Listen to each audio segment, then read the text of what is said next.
I'm excited. Alrighty. It is now 6:05, so we're gonna go ahead and get started. If we have any friends join us along the way, welcome. This meeting's being recorded so that we can share these resources at a later time. Okay, so welcome to the first Student Speak event. October will be our first month. Oh, come on. There we go. So this month's discussion is college applications, FAFSA, and scholarships. So I am Faith DeVault. I am your student engagement chair, and tonight I will be discussing college applications. We have our Florida PTA president-elect, Ms. Carolyn Nelson Godert, who will be presenting our FAFSA portion of tonight's discussion. And then we also have my mom, Robin DeVault, who is the Florida PTA secretary, a past scholarship chair, who will be presenting on scholarships. So we have Dawn, who's a part of the Student Engagement Committee. We have Carolyn, we've got my mom. I don't think we have any other board members here, do we? Nope. Cool, awesome. I've introduced everybody. I would like to thank you all for joining tonight for our first discussion. This discussion is discussion-based. So feel free to raise your hand, use the raise your hand option, ask some questions in the chat box. We would love to talk to you guys, answer your questions, have a good discussion going. I will announce at the end what our next discussion will be about and when. So now it's time to start the presentation. So we'll start off with college application. So this will be tips and tricks for your college applications from a college student. I am currently in my third year because COVID, I just spaced it out. I'm on my third year at my local community college. I am an education major, and I'm very excited to start applying to a four-year university to get my bachelor's degree. So I did the first round of college applications, and I got to do the second round. So hopefully I will learn as much as you guys will. So for college applications, the big points, the big highlights are: remember your deadlines, include your extracurriculars, details to focus on for your application essay. You need your essential documents and letters of recommendation, as well as applying your application fees. So hardest thing for me for a college application is remembering all the deadlines, because each college has a different deadline as well as different requirements. So the best thing to do is, once you find out that college you're applying to's deadline, is to aim to apply early. Because the earlier you get your application in, the more time the acceptance board has to look at it and really soak it in, so that they can see every detail of what you put in your application. And for me, I'm ADHD, so out of sight, out of mind. The hardest thing for me for the first round of college applications is remembering to finish them all. I forgot to finish a lot of them before their due dates, or I accidentally sent in an incomplete application thinking I did finish it. So pay very close attention to the provided instructions. Take your time, think through every detail you want to put in your answer. And you really don't want to send an incomplete application, because it will seem like you're not taking it seriously. Faith, can I add something in with the apply early for a second here? Go for it, Dawn. You also have to remember that each college only has so many seats. So as they admit people, they're only going to admit so many. So you may be a great candidate for that school, but if they've already given away their allotted seats, you might end up on a waiting list, or you might end up with a no. So make sure you apply early. Yep, that is a great point. Thank you, Dawn. Your extracurriculars. The application board looks for well-rounded students. If you've ever seen Legally Blonde, that's semi-realistic. They want well-rounded students. They look for students who lead a balanced, driven, and active life. They also look for students who volunteer and are involved in their communities. If you're here from the Florida PTA, hello, volunteers. Hi. So the best part about my offers from college was they saw all my volunteer hours and all my extracurriculars, and they got my test scores and changed their mind. But at first they were asking based off of my participation, because I did everything under the sun, because I love to be busy and have a lot of different interests. So that was one of the high points of when I was applying, were my extracurriculars as well as my volunteer hours. Your application essay, don't dwell on it.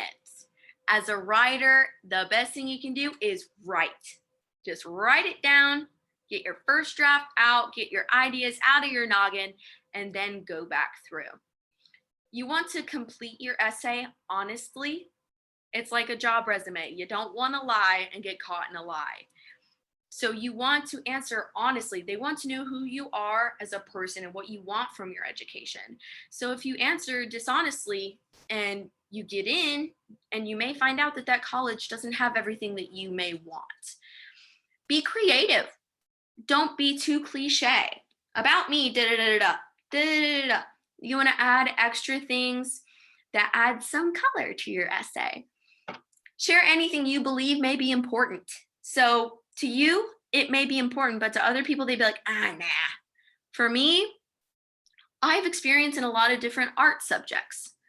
While it may not be important for an education degree, but it can show that I get creative in my approach to things. So from face value, it may not seem important, but the application board may look at it a different way than you might think. Keep rambling to a minimum. It is not my strong suit. I add way too many details and I like to tell a story. So my application essay was probably way too long. So that is a lesson I still need to learn, is keep rambling to a minimum. Have multiple people read over it for feedback. I am a sucker for read over. I have a lot of grammar mistakes as well as way too many commas. So have Microsoft Word read over it, look at that, check, have someone else read over it. The worst thing you can do is not get feedback. Essential documents for your college application are letters of recommendation, required admission tests, and your transcripts. So letters of recommendation, the college wants to know who you are and what you seek to do for the future in your education. So your letters of recommendation from teachers and administrators and people who knew you during your school career is really, really essential. So if you can get as many letters of recommendation as you can, and then you can pick and choose what you believe represents you best. So I asked almost every single teacher I had a good relationship with for a letter of recommendation, and I went through all of them and I put my favorites, because it shows who you are as well as what you do with your education and how you participate as well. And it also shows your teacher's perception of you as a student. And I loved hearing what my teachers thought of how I was in the classroom. Some of them were a riot. Your required admission tests. I'm sure all of you have heard of the SAT, the ACT, the PERT test. Depending on where you're going, those are required at a certain score. So like the military, I know, asks for the PERT, and as well as other things. Community college requires the PERT as well as an SAT or an ACT score. And they all have different acceptance scores. So like USF score may be higher or lower than UCF, stuff like that. So I would look through your school's, I know that's a new thing. I would look through your school's acceptance requirements And it may be like I don't remember the SAT numbers anymore. So it may be like a 125, which may be ridiculous because you probably remember better than I do, versus thousands. Never. 50 or 1330. Yeah, that one. And then the ACT is the one with the 27, 28. Yeah. Okay, that. So, yeah, you want to look through the specific scores for your school acceptance because they can vary just like the deadlines vary. Okie dokie. You also want to take the tests before your application deadline because if you need to retake, like I did, I took everything twice. SAT twice, ACT twice. So you want to take it ahead of time. So if you do need to retake, you have time to submit the new scores. Be able to boost your scores. Unless you're like me and you take the SAT the second time, your score goes down. So transcripts. Your high school transcripts are the grades and the points you got from each class as well as what classes you took in high school. They're a required part of applying. So they, depending on the school, they may allow you to apply without sending in your transcripts at first, just so you get it in by the deadline, but they expect it by a second date. So they can be like, hey, get this in by October 31st, but I need your transcripts by December 5th. That could be one of the leeway options. And you typically get these from your school guidance office. It depends if you get it from your guidance counselor or if you have a college specialist. Typically, if you go to the receptionist lady out or person out in the main lobby of your guidance office, you will be able to get your transcripts. Dawn, I saw a raised hand. Me again. Letters of recommendation. Think outside of the box. I am a teacher, but I'm an elementary school teacher. So I'm not writing them for high school students that are currently in my classes, but I have written letters of recommendation as a PTA member for students that volunteered at events or on committees for me. And also I work with Gold Coast Down Syndrome Organization on the weekends, and I've written letters of recommendation for high school students that have come in and volunteered in my classes there. So think out of the box. You do not only have to use current, former high school teachers as your letters of recommendation. Thank you, Dawn. That is an excellent point. One of my top 2 letters of recommendation that I submitted was my agriculture teacher, who's known me since my sister was in high school. My sister graduated in 2011. I graduated 2019.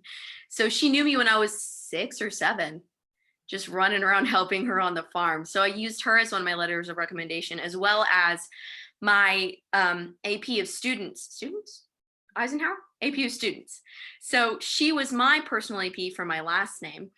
And we had a very great relationship. She was my sister's biology teacher, and we had a great working relationship between her and I because I worked in the office as well as with my academics. Okay, moving on.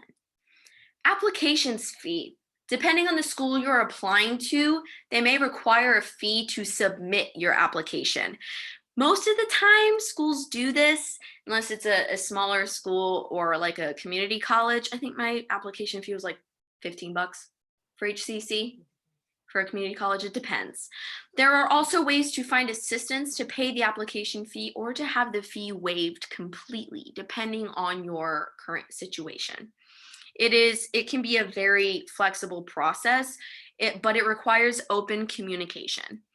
And you can have that with your college and career readiness counselor if your school has it. If not, I would talk to a guidance counselor or whatever the title may be for your specialist at your school. Or you can talk directly to one of the, it's not guidance counselor at college, what's it? Financial. You can talk with financial aid or an advisor who would help you with your class schedule once you are in college. And they are very helpful people. They're very friendly as well, especially for incoming freshmen. Most importantly, never give up. It may seem tiring, like it takes forever, but that is one thing about me. I am stubborn.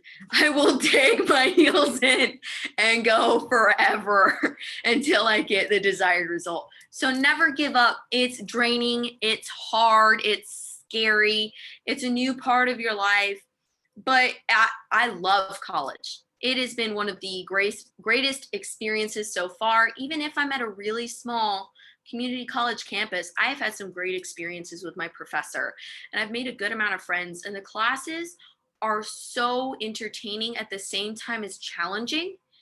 It's not quite like high school where you stare at the whiteboard and you just kind of start to drool a little, but they talk fast and the classes are shorter and you go home earlier, but at the same time you wish you were there a little longer so you can continue to pick their brains a little. But that's it for me for college applications. Do I have any questions? Maybe? Statements? Questions? Concern? Story time? Maybe. Oh, I saw a hand. Madam President, go ahead. Hi, good evening. Thank you, Faith, and our Student Engagement Committee for putting this together and giving our students and our high school family some information. I just wanted to share a personal experience, and it kind of ties with what you've left on the screen here, never give up. My daughter, Jackie, she was not a good test taker at all, but she was a very, very hard worker. Yes, she did have a 4.4 due to ACE classes and things like that. So the work and the studying wasn't her issue. It was that the pressure of that test, and she didn't do very well on her SATs or anything like that. But why I bring it up is in those letters that you're writing and in those recommendation letters, like Miss Belliette or Dawn earlier mentioned, like with those teachers, focus a lot on your extracurricular activities, your clubs, your volunteerism, because they are taking a better look at those nowadays. Because statistically, SAT scores, some of our universities have finally figured out that our amazing students are more than a test score. And they too are now looking at the substance of our students. So writing those things and making sure you include them all is so important, because Jackie decided that one of her schools was the University of Florida. It is one of the top schools in the nation, number 5 now. It was number 8 when she applied. She never thought she was going to get in. We had accepted to UCF, did the college tour, bought the dorm, bought the blankets, bought the proud UCF mom and dad shirts. We were Knights, go Knights, black and gold, everything. We came home and Jackie got the letter and she got in, and it was all the extracurricular activities, whether, all the national honor societies and things like that. And always, always talk about yourself, because it's the hardest thing to do, but that's really what they're looking for, and share those experiences with you. So going with this theme about never giving up, if there's a school out there that you want to go to, I urge you to still try, because you never know.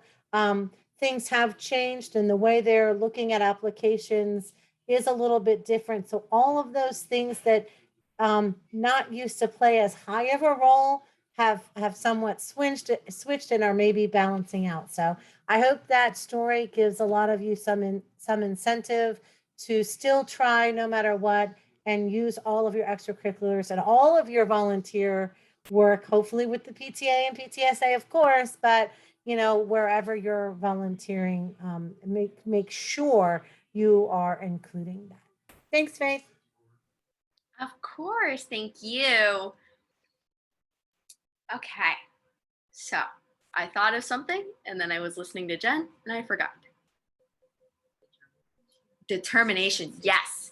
So, like I said, with your essay, complete honesty, your letters of recommendation, it will show your determination, especially if you're as hard a worker as you are. like me, like Jackie, it was just showing how hard you work, how often you want to put yourself forward to help others, and just the fact that you were going at it with no breaks. They will see it. If you don't give up, they will see it. So, who's next? Carolyn. Okay, I'm gonna stop sharing. Okay, Miss Carolyn Nelson Goddard, go on ahead. Thank you. Thank you, Faith, especially for the invitation to spend a few minutes with your guest and talk about the FAFSA, the free application for federal student aid. Sometimes when people hear FAFSA, they shudder, they moan, they want to run into the other room because FAFSA is not always easy to fill out. And I remember when my son went to college, it was a whole lot longer than it is right now. So it's better, and I think it will continue to get better as far as the length and the information that's asked of parents and of students to fill out. Let me show my screen for just a second.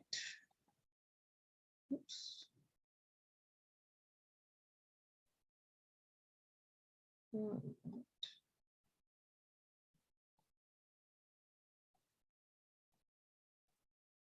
All right, so I'm Carolyn Nelson Goddard, as Faith introduced me earlier. I am the president-elect of Florida PTA, and I'm going to talk to you just for a little while today about applying for the FAFSA and how to make it a little bit easier for you. So as members of Florida PTA, you have access to an abundance of information about college and career readiness by visiting the Florida PTA website. And Faith's going to put that link in the chat for us.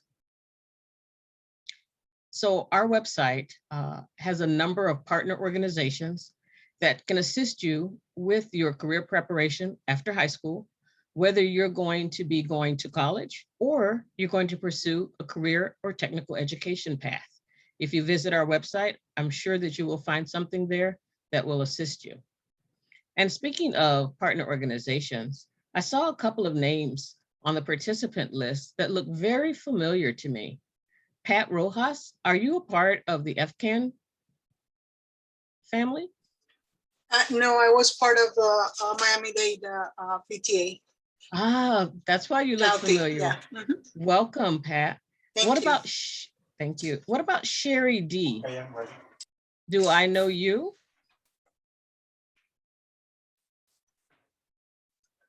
Sherry, are you still with us? Maybe you'll be able to come off mute in a little while, but your name looks very familiar. So I'm happy to have people here who are already a vested part of PTA and those who are new people. So by a show of hands, if you could use the reactions at the bottom of your screen, tell me how many students we have tonight.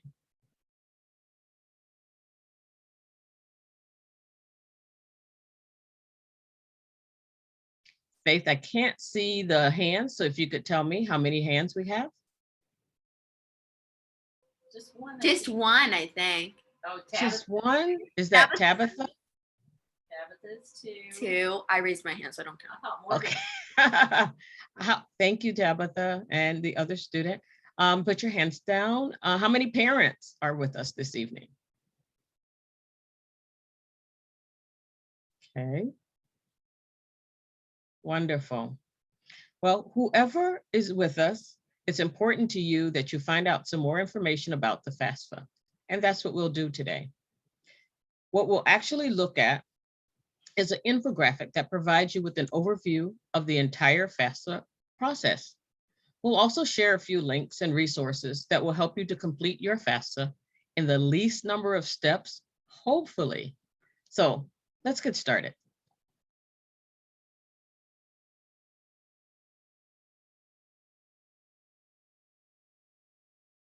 All right, thank you, Faith.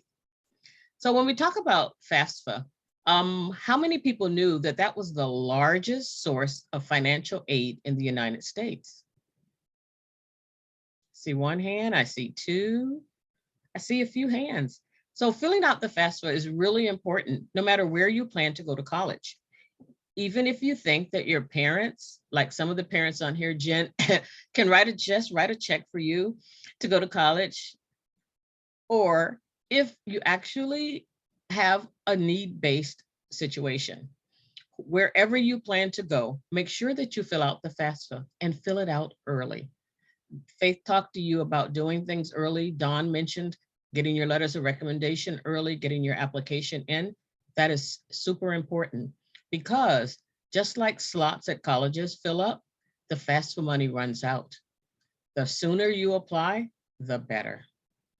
So let's go through this infographic and some of the things that are listed here. First of all, did you know? We just talked about the fact that all colleges, regardless of whether it is merit-based, financially based, or even a sports scholarship, they will look for your FAFSA because that FAFSA tells them your basis, your starting point for financial aid. One of the things that's on there is the EFC. That's the expected family contribution. And they sure do take a look at that. We also talked about how stressful filling out a FAFSA could be. So this third block on here talks about relaxing. Prepare yourself to fill out the FAFSA, gather all of the documents that you need, which is the next section that we'll go through, and just be ready to take your time. The FAFSA is something that you can save. You don't have to do it all in one sitting. You can save it. You can go and get something that you might have missed. You can take a break, but be prepared when you sit down to go through as much of it as you can in the first sitting so that you can get that out of the way and begin to have it processed for you. Thank you, Pat, for being with us. All right, if you could scroll up a little bit for me, Faith. So preparing for the FAFSA, it's much quicker and an easier process if you have gathered all of the documents that you need ahead of time. Let's talk about those documents. The first thing that you will need is your Social Security number. So some of our students might not have that readily at hand. So you may have to ask your parents and or someone else. It's probably actually in your school records. So if your parents can't give that information to you, you might ask your school counselor for a copy of your transcript, and it may very well be there. But it's something that should be easy for you to find, and it's absolutely essential for you to get started. One of the things that we'll talk about is the fact that not only does the student have to apply, but so do the parents. And sometimes that's the snag for some of our students. Something else our students need is the alien registration number if you're not a citizen of the United States. It does not preclude you from applying, but you have to have the proper paperwork. Next up, you have to have, excuse me, can you make that just a little bit bigger for me, Faith? You have to have the tax ID number if your parents or you have a business. Can everybody see that a little bit better? I got a note. Okay. All right. You have to have the tax identification number for your parents and for any businesses that they're associated with. So make sure that you've gathered that as well. You have to have a record of untaxed income. What's untaxed income, you may wonder? If you've worked at a job where you received payment where no tax was taken out and you had to receive a 1099, that means you're a contract worker, you'll have to have that 1099 because there's a line on the FAFSA that asks you to include that income, even though it's not taxed yet. Of course, when you fill out your tax return, you'll need to include that as well. They'll want to know how much cash, savings, and other money you may have in any accounts, including retirement accounts for your parents and investments, because all of that factors in to how much your family is expected to contribute to your education, that EFC. So if you don't have all of that yet, can you scroll for me? That's okay. We talked about filling out as much as you can, saving, and going back once you've gathered that information. Scroll a little bit more for me. All right. So each October, the FAFSA becomes available, and it just recently became available, and people are filling them out.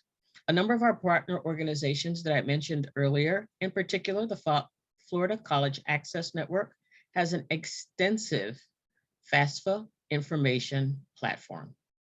Again, go to the Florida PTA website and our college and career readiness page, that big source of information that I talked to you about earlier, and you'll see all of those partner organizations, and each of them does something a little bit different, but all of them are student-centered. So click on the different links to find the exact information that you need in order to make you successful, whatever path you are choosing. And a number of those paths include completing the FAFSA. So let's talk about the submission options. Thank you, Faith. You can do it electronically, which is of course the easiest way, but we recognize that not all of our students have access to a computer or to a computer at a time that is convenient for them and their parents to sit down and complete the FAFSA. So in that case, there's also the mail-in option, but that does require the student to download a PDF.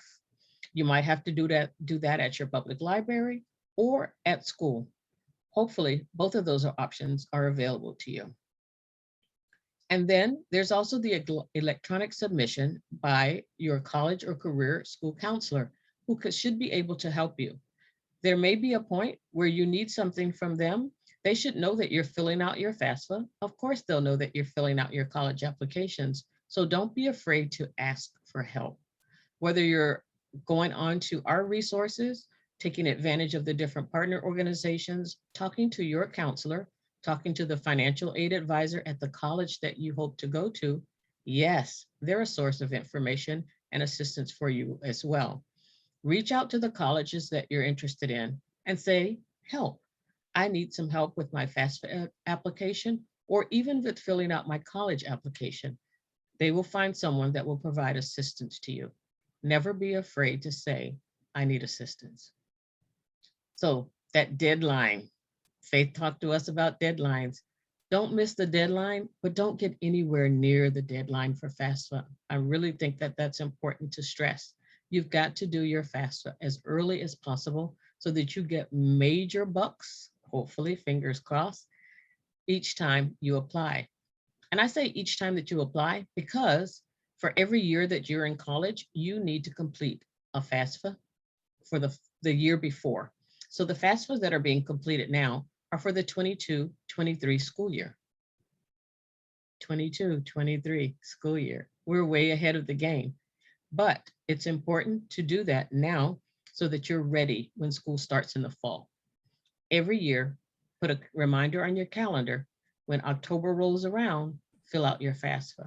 You can be gathering the information that you need prior to October, putting them all in a folder so that you're ready to sit down and get things done. Make sure when you get your PIN that you put it someplace that you can readily find.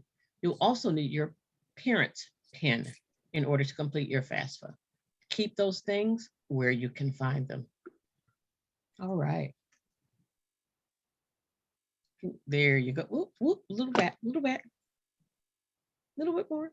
Thank you. All right. So here's a little notation for you. Did you know that you may be able to find and retrieve and transfer information into this form? Yeah, the IRS provides that opportunity for you. If you filled out your tax form the year prior and you pop in your PINs for you and your parents, they will populate some of the information for you, cutting down on the amount of information that you, the stressed out student and parent, actually have to fill into the FAFSA. So that's a way to take us a little bit of stress off of the parents and the students to locate those documents. So take advantage of that when that pops up on your application. Thank you, Faith, if you go up just a little bit. So the processing time, it takes a while. If you're just starting out and this is the first time that you're applying for your FAFSA, some things may seem to move a little faster than others. You'll have to go through the initial application in order to get your PIN. Once you get your PIN, then you can go back in and continue to fill out your forms. Be patient, do it early so that you're not up against a wall with the college that you're applying to asking, where is your FAFSA information? How can we process your financial aid application if we don't have that? early applications really do matter. A little more. Thank you. So first-time applicants, excuse me, you'll receive an aid offer from each of the colleges or career schools that you apply to. Those forms will tell you how much they anticipate providing to you. It will, of course, be based on your EFC, expected family contributions. Review it and compare your offers as it says there. Decide which school is best for you, not only based on the academics, but based on the financial burden that it will place on you and your family. Be realistic. Student loans are no joke. Paying them back. Ask me about that later on. It's important that not only you get the best education possible, that you get the education for the career that you want to go into, but that you don't start your career trying to go uphill to pay back for that career that you're going into. So renewal applicants, you'll receive an aid offer from your school, but again, you still need to make sure that you fill out your FAFSA. You'll receive financial aid each year from your college, and it will vary. They will also ask you when you receive your financial aid letter from your college to tell them about any other aid that you are bringing with you. That's the time where you will fill out any other scholarships that have come to you directly as a student or to your parents. You'll want to reply to them and let them know. Be aware that will impact what your school is offering you. In our case, our son received his financial aid letter from his school with a very generous financial aid package. But he had done his due diligence and filled out a number of scholarship applications. So a number of applications came directly to him. We, being the good doobies that we were, replied to the school when they said, tell us what you're bringing with you. We filled out that letter with all of the other scholarships that he was bringing. We then received a revised financial aid letter that subtracted dollar for dollar each scholarship that came directly to him.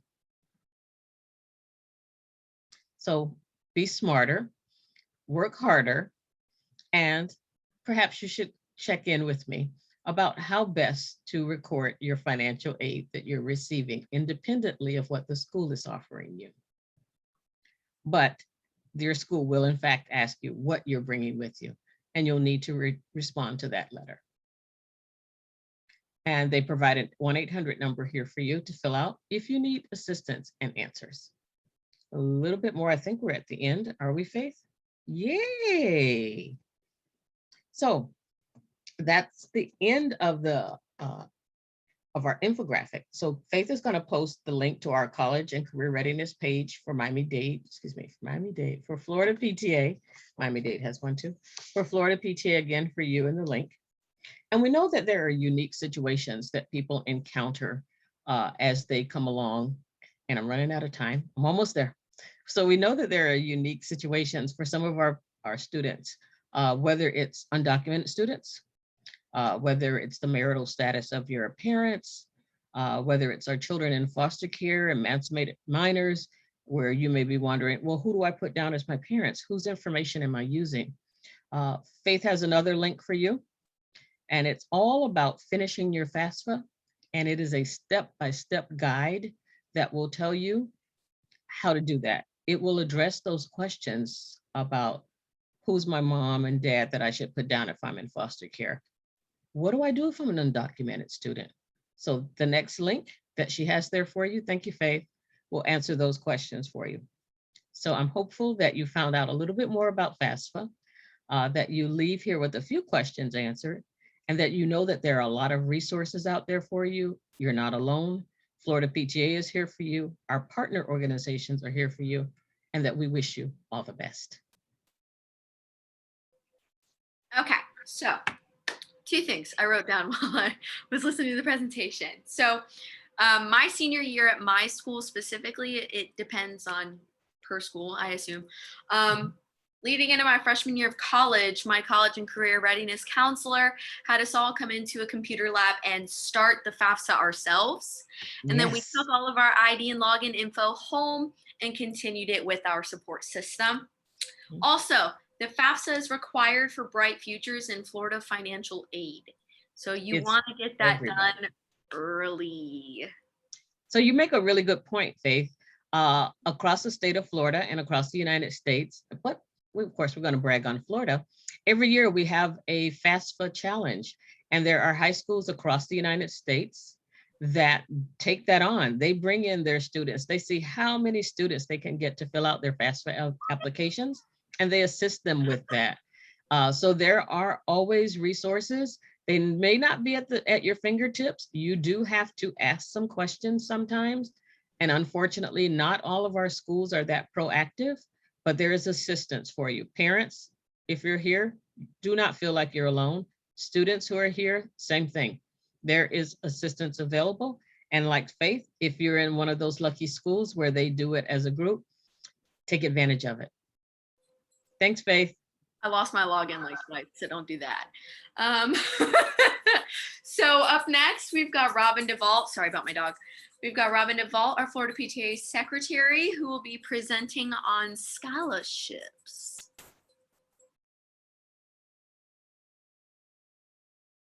Then you're on. Yeah, but you need to put your speakers on. You got it. Okay. Which part? Speakers.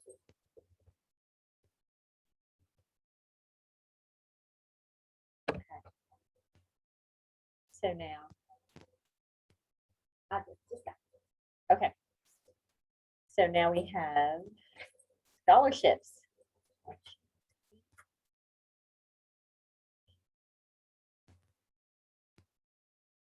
Okay. We'll do the abbreviated version because this was my presentation when I was scholarship chair 2 years ago, and also had it prepared for the Pinellas County scholarship training that they had for their county council. So scholarships is about trying to hit all the debt-free options. Like Carolyn shared, they will ding you for scholarships if you're not careful or creative, and you want to have every option available for your students to avoid student loans. That's a big no-no at this house. So here we go.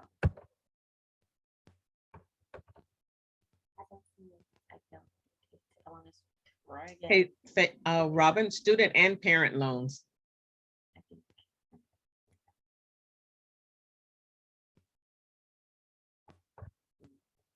So this was our experience. Faith has shared with you that she has some learning challenges, and we had to look at every single option, including Bright Futures, scholarships, aid, grants. Grants is something also outside of a scholarship situation. So look at every possible avenue. Carolyn discussed career education because college really isn't for everyone. And some people need to get on track and start earning as soon as possible for themselves or for their families. So look at every option as far as certifications and or career education and college. So Florida PTA has a scholarship program that we offer. It is a $2,000 scholarship one time, but if you have experience with PTA, you volunteered with PTA, and you wish to apply, they take those applications every year. And the deadline is February 1st. So you have time to get your information together for residency, your membership card, your transcripts, your SAT, ACT scores, your reference letters, your essays. $2,000 scholarship is really very generous compared to a lot of the matrix that you see, because many start at $500 with the same requirements, and it can be very difficult. So best advice from the person that has managed this program is GPA. A good unweighted GPA is vital. We appreciate the AP courses, the dual enrollment courses, But just like colleges, they look at your unweighted GPA. They don't look at weighted because it's subjective by school district and state. So they look at a good basic GPA. Test scores are not as impactful as Jen shared. Not every student is a great test taker. They need to know that you have consistency in your work, that you have the determination to stay with the program and graduate. It affects their scholarships and their school standings if kids drop out. Now, PTA work. We appreciate that your parents, your mom and your dad have participated in PTA, but we would like to see the student work, the student advocacy, and see all the things that you've worked for or helped implement inside PTA, outside PTA, but is an advocacy effort. If a student works outside the home, we recognize the commitment that takes to help a family when you work outside of your home and school. So absolute most impact for our scholarship is a great essay. That is 30 points on our rubric. So think about your essay, prepare early. It helps to know where you've come from, what you've experienced as a student, obstacles that you faced, because right now our students are facing a lot after the last couple of years. Include information there. Your future plans and your advocacy efforts and where you plan to take yourself in your education. So apply, apply, apply. I'm going to repeat my daughter. Applying to college, apply for scholarships. Carolyn shared her son had generous offerings for scholarships because a lot of scholarships are left on the table because students don't apply and do the work. So get the transcripts ready the senior year. Every December, my daughter's high school has a senior night. They give them a folder of graduation requirements, transcripts of where they are, and the information they need for Florida financial aid. That's something that our school did and most of the schools in our district did. So check to make sure to see if that's an option. Almost every submission for scholarships and grants require essays or narratives. So start with the basics. Paragraph 1. Who are you? What are your passions and what obstacles have you faced or successes? Paragraph 2. Touch on any events or leaderships that stand out that make you different. Most programs have a rubric that they score by. So leadership shows something extraordinary, anything that you've started. We've had students start nonprofits to volunteer and advocate for other children. They're pretty amazing. Include all of those things that you've helped with. Explain your future plans, or if you're undecided, fall back to where your passions or your life direction may take you. Then last paragraph, conclusion, tie it all together, finish with your target audience. Know who is reading your essay. So if you're writing a scholarship essay for PTA, you might want to do some research and find out who we are and what we do. Just like if you do it for Kiwanis or Coca-Cola or whoever's giving that essay, you want to mention their product, their company, or their nonprofit so that they know that you've done your homework. And basically I say Google's easy, so you should use Google. So now for state scholarships and grant programs, the Florida Department of Education, student financial assistance. This is online. You can find it through Florida Financial Aid.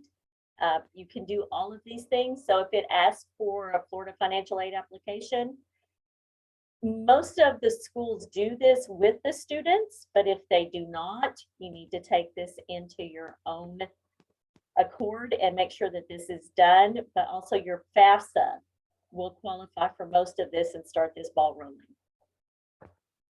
So here is a sampling of the things that are available in the state of Florida that are open to everyone. So you have access to better learning and education. It's called the ABLE grant, not scholarship, grant. So look into all of these. The Benequisto Scholarship Program, there's information there that you can look up to see the qualifying for that.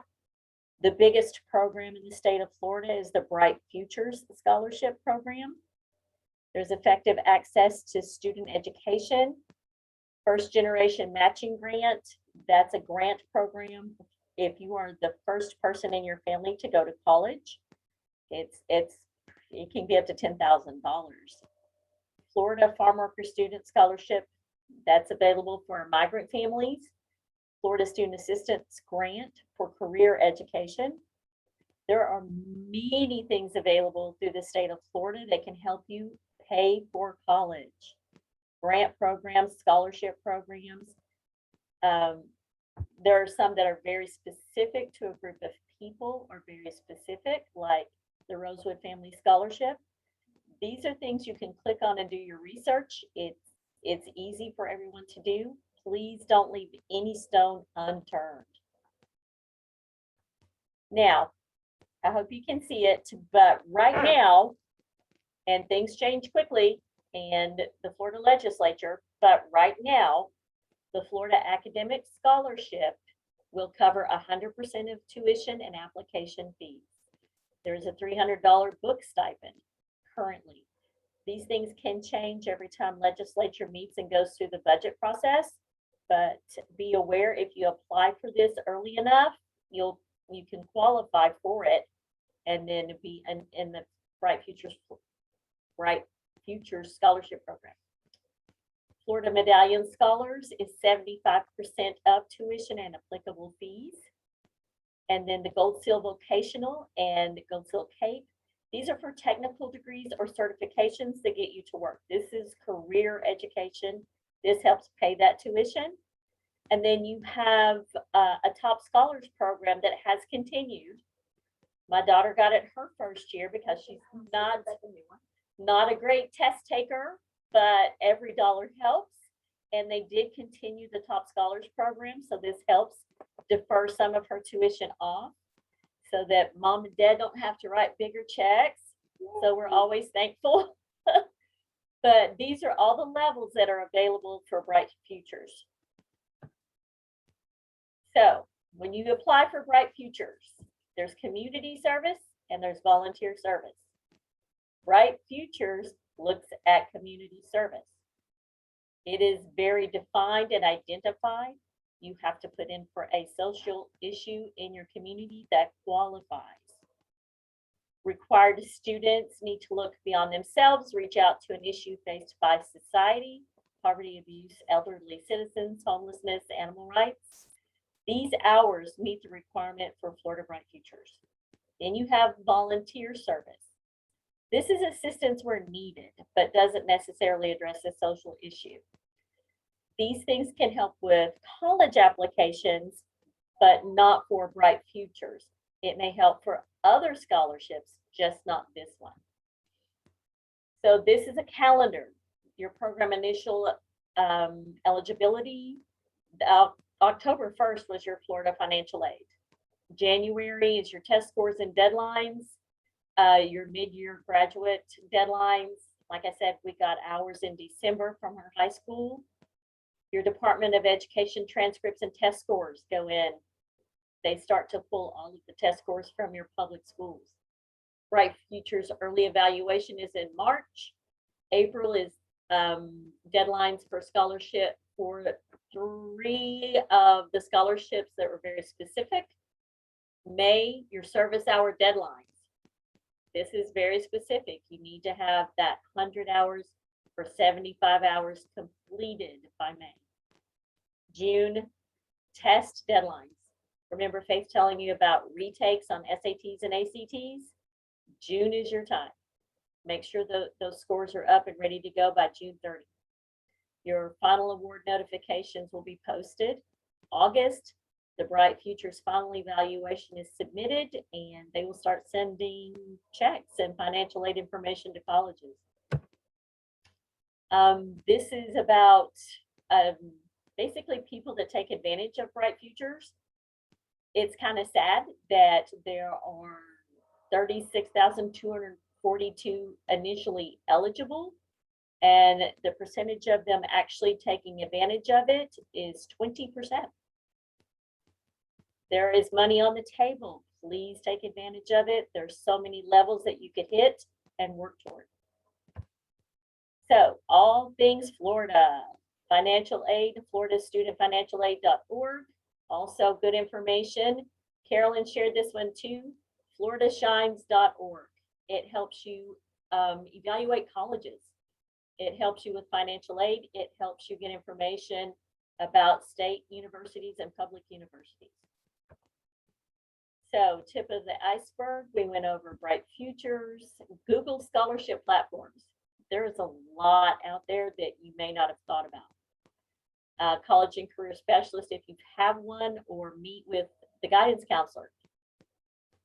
So the other thing is Financial College Without Loans, a debt-free route. Check bestcollegereviews.org. There's also scholarships that you can look for there. And also check out colleges. So now, Florida College Access Network, FCAN. Carolyn mentioned this briefly. They have programs, Cash for College and Talent Strong. You have Cash for College folks, and then Talent Strong is about career readiness. In Hillsborough and Pinellas, where we are, it's LEAP, Tampa Bay College Access Network, that you can go to and get information in your local area of places that you can find funding and help with your FAFSA, help with college applications or fees. This is an amazing, amazing place to go, Florida College Access Network. I went through that. It's an amazing website. Please check it out. This is just a quick look at a college matrix of scholarships that was given to Faith when she was a junior. It tells you who's giving out scholarships, the amount, what grade you apply, requirements, and their deadlines. I don't know that everybody does this, but Hillsborough County Schools do this. I don't remember that. So also Education Foundations, Pinellas Education Foundation, and I have Hillsborough Education Foundation. 67 counties in Florida have education foundations. They all have scholarship information and or grant information. Some fundraise better than others, but definitely check the Education Foundation where you live to see what's available through middle school to high school for those programs. So this is Facebook links that I've looked at: Road to College, Paying for College 101, Debt-Free Degree Strategies. There are platforms on Facebook that parents share information. There's also military connected families that share information on these pages because they're very mobile and they need extra help and support. Check them out. If they work for you, great. This is all about sharing. This is all about giving information and helping others. So Tallo.com was another platform that helps you look for scholarships. At Tallo.com/college-scholarships, you put in your basic information, and companies, corporations, and nonprofits will contact you about money or grants that they have available on your area of study or what you plan to do when you graduate. So that was my presentation as fast as I could speak and get it out. Please let me know if you have any questions. I do see a chat.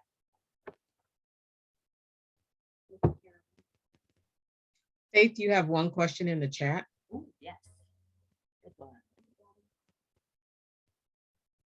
Patricia wants to know if the Okey-dokey. links can be sent via email. I just realized my sound was off. So, thank you guys for being here. Are there any questions about anything that was previously discussed tonight? You have one question in the chat, Faith. Patricia wants to know if you can send the links that we shared throughout the presentation via email. Robin? Yes. She's including her email, I believe, right now. I'm adding yours. If they email you. You're adding mine. They're Oh. all in your registration. I have her PowerPoint. I can do that. Cool. Okay. So, is there any new questions? Maybe? Yes? No? Possibly? Questions? Story time? You want to share experiences or stories? I can do story time. Oh, yay. Okay, go, Dawn. Okay. I don't have any children of my own. But we'll say that my niece came to me right after high school, and I all of a sudden had all these things that I had not ever prepared for in my life to start to look at and try to help out with. And I just really wanted to stress that everyone's family situation is different.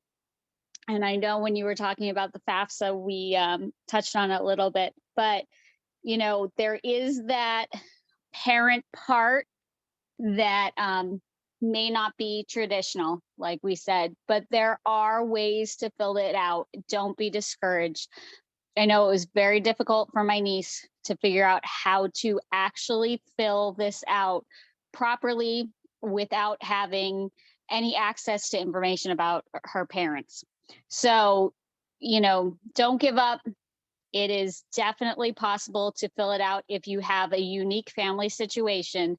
And if anybody that's involved here needs to reach out to me, I can try to help you out with some of that information. But it's, you know, not everybody has a mom and dad family when they're walking into college. So it's definitely possible. Don't get discouraged, and there's help out there.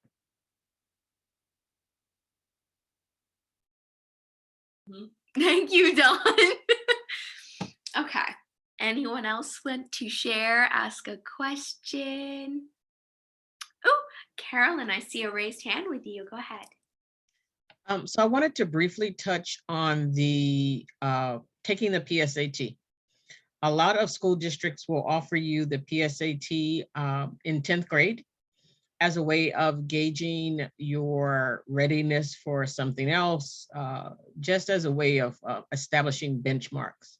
But if you are a student who excels, or if you have a student who excels academically, please have them take the PSAT in the 10th grade. And for some students, if you're on free and reduced lunch, there are waivers for that, or ask a friend, but somehow cover that for students, all students, because that PSAT in the 10th grade is what sets you up for merit scholarships. And there are several different layers of the merit scholarship. There's a Hispanic Merit Achievement Scholarship, and I'm not saying it correctly. There's one for African-American students. There is the Basic Merit Scholarship, but the process starts with the 11th grade PSAT, not the 10th grade, the 11th grade PSAT. And it takes over a year to work through that process. That's why it's the 11th grade. But that is could be potentially a very huge scholarship for your student. So just an extra tip on where to find some more money. Thank you, Carolyn. Funny story, I got a better score on my PSAT than my actual SAT. Mhm. That happens. I don't test well. So for the light atmosphere, I excelled in the actual test. Not so much.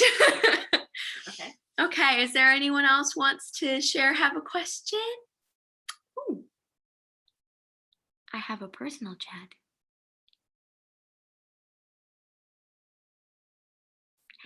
Yes. Phoebe, that's great. Oh, Patricia, you sent me a question as well. How can I find more info on that Hispanic scholarship, Carolyn? Do you know? Sure. Google Merit Scholarships, the National Merit Scholarship Program. Patricia, Google National Merit Scholarship Program, and all of the categories will be listed there. And you'll find out a wealth of information on the process, how long, that process is, and how beneficial it can be for your student.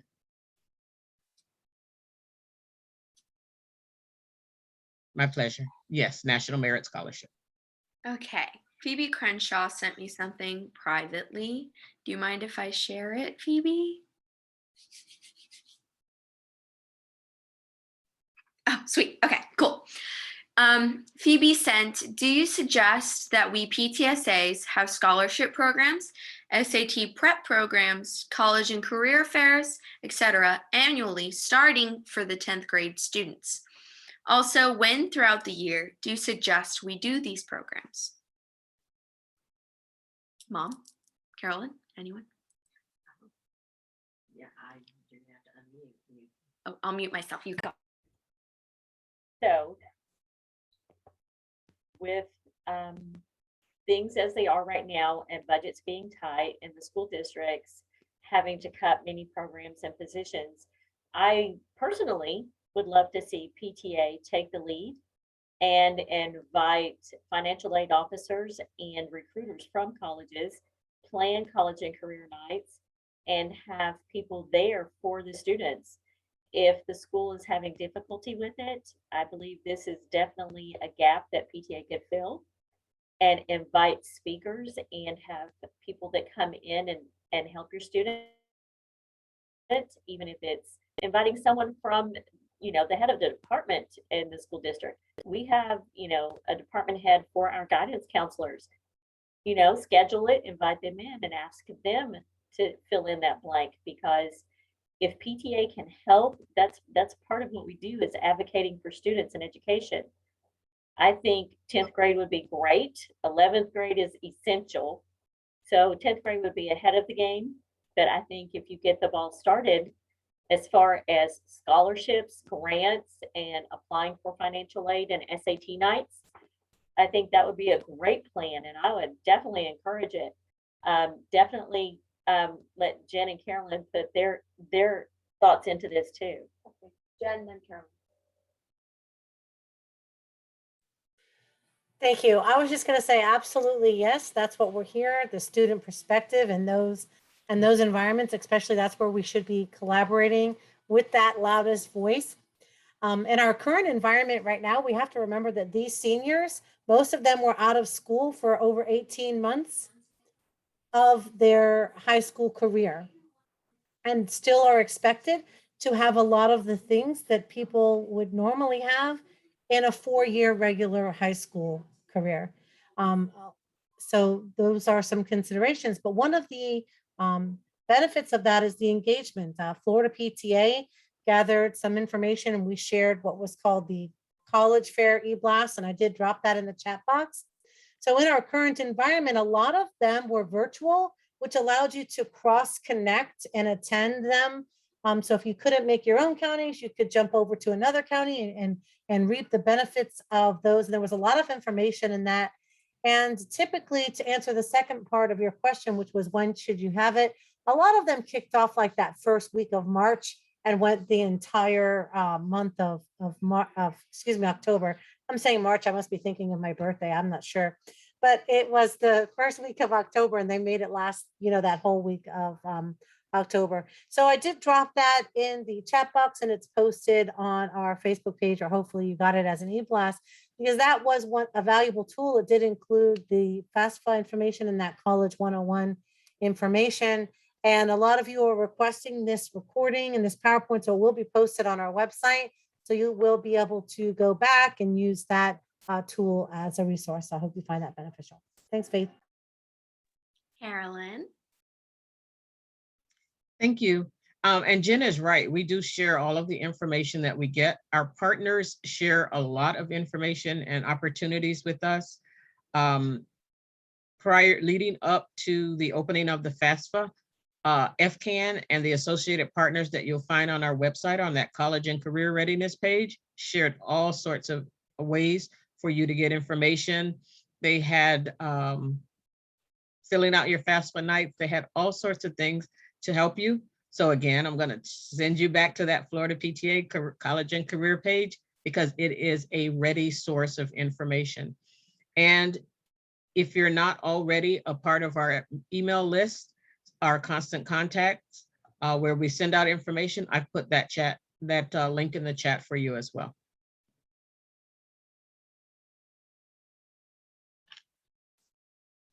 Thank you. Thank you. And my little 2 cents is, as your student engagement chair, I love that you want to start engaging your students in a way to further their education career, to prepare for college and scholarships by the 10th grade. I think that's an incredible resource that you can encourage your students to become hands-on at an earlier age rather than last minute scramble that every senior experiences, unless they're super organized. Because I for sure was one of the ones like, oh my God, what do I do? Right now, I'm about to get my AA degree and I need to move on to a 4-year college, and I'm still going, oh my God, what do I do? So trust me, at every age and level, there's a moment where you're going, oh no. So it's a wonderful resource and experience to have your students engaged in preparing for college at an early age. So any other questions, stories, experiences that you would like to share? Maybe. I've had wonderful participation so far. I appreciate it. Also appreciate you guys staying past our time to dismiss. This has been a wonderful conversation, and I am loving the questions and the sharings of experiences, and I'm glad that you guys are able to attend with us tonight. And I look forward to seeing you next time. Due to the upcoming holiday season, we have combined the November and December discussions into one.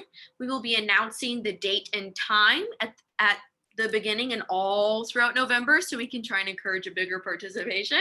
Although I appreciate all of you guys being here for our first event. So it will be announced in November with our similar flyer that you guys saw for tonight, as well as hopefully some funny Facebook posts to go along. And the date is subject to change, but as of right now, we're thinking December 7th at 6 p.m. And the subject is going to be advocacy, and it is rated A for all grades. So we encourage you guys to bring your friends, bring your kids, have some popcorn, maybe a soda pop, and we'll sit down and we'll have a great conversation about advocacy and engagement for standing up for yourself and your student. So yes, hopefully we will have some of our Florida PTA advocacy friends on as well. And I look forward to seeing you guys all next time. Thank you for coming. Bye, good night. Thank you, thank you, thank you. Well, thank you, Phoebe.